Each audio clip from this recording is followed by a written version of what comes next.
भरी सभा में श्री कृष्ण ने क्यों किया एक राजा का सिर धड़ से अलग। महाभारत की एक कथा भगवान श्री कृष्ण के बिना अधूरी है। इसमें कई प्रसंग है। ऐसा ही एक प्रसंग है भगवान श्री कृष्ण और शिशुपाल का। शिशुपाल रिश्ते में कौरव और पांडवों का भाई था और भगवान श्री कृष्ण की बुआ का पुत्र था। शिशुपाल के जन्म की कहानी भी बहुत रोचक है। शिशुपाल वासुदेव जी की बहन और छेदी के राजा दमघोष का पुत्र था। इस तरह से वह श्री कृष्ण का भाई था। जब शिशुपाल का जन्म हुआ तो वह विचित्र था। जन्म के समय उसकी 3 आँखें और 4 हाथ थे। यह देखकर शिशुपाल के माता पिता बहुत ही चिंतित हुए। उन्हें लगा कि उनके घर में पुत्र के रूप में कोई राक्षस पैदा हुआ है। इस भय से उन्होंने शिशुपाल को त्यागने का फैसला किया। लेकिन तभी आकाशवाणी हुई कि बच्चे का त्याग न करें। जब सही समय आए तो इस बच्चे की अतिरिक्त आंखें और हाथ गायब हो जाएंगे। लेकिन इसके साथ ही यह भी आकाशवाणी हुई कि जिस व्यक्ति की गोद में बैठने के बाद इस बच्चे की आंख हाथ गायब होंगे वही व्यक्ति इसका वध करेगा। आकाशवाणी से शिशुपाल के माता पिता की चिंता तो चली गई, लेकिन उन्हें इसके वध की चिंता सताने लगी। समय तेजी से बीतने लगा। एक दिन कृष्ण अपने पिता वासुदेव की बहन यानी अपनी बुआ के घर आए। वहां शिशुपाल को देखकर उनके मन में स्नेह जागा और उसे अपनी गोद में बैठा लिया। गोद में बैठाते ही शिशुपाल की अतिरिक्त आँख और हाथ अदृश्य हो गए। तब शिशुपाल को आकाशवाणी याद आ गई। इस घटना के बाद शिशुपाल की माता परेशान हो गई और उन्होंने भगवान श्री कृष्ण ने शिशुपाल का वध न करने का वचन लिया। भगवान अपनी बुआ को दुख नहीं देना चाहते थे, लेकिन विधि के विधान को वे टाल भी नहीं सकते थे।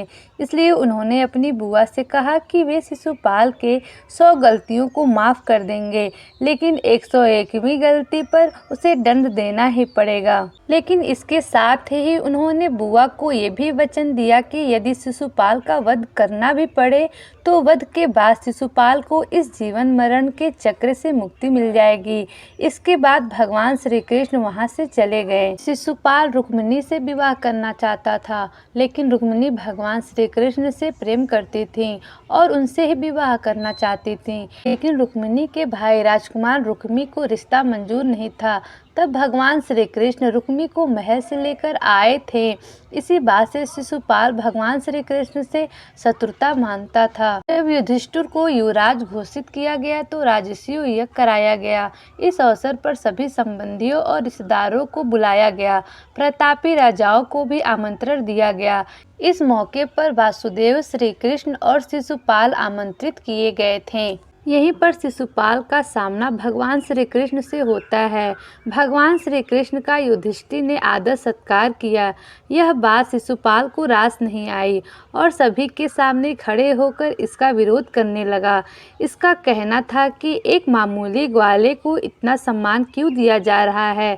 तभी इस अवसर पर कई वरिष्ठ और सामान्य जन मौजूद थे। भगवान श्री कृष्ण शांत मन से पूरे आयोजन को देख रहे थे, लेकिन शिशुपाल उन्हें अपमानित करने लगा और उनके लिए अपशब्दों का प्रयोग करने लगा। भगवान अपने वचन से बंधे हुए थे, इस कारण उसकी गलतियों को सहन करते जा रहे थे। लेकिन जैसे ही शिशुपाल ने 100 शब्द पूर्ण किए और 101वां शब्द कहा, श्री कृष्ण ने अपने सुदर्शन चक्र को शिशुपाल का वध करने का आदेश दिया। इस प्रकार शिशुपाल की मृत्यु हो गई।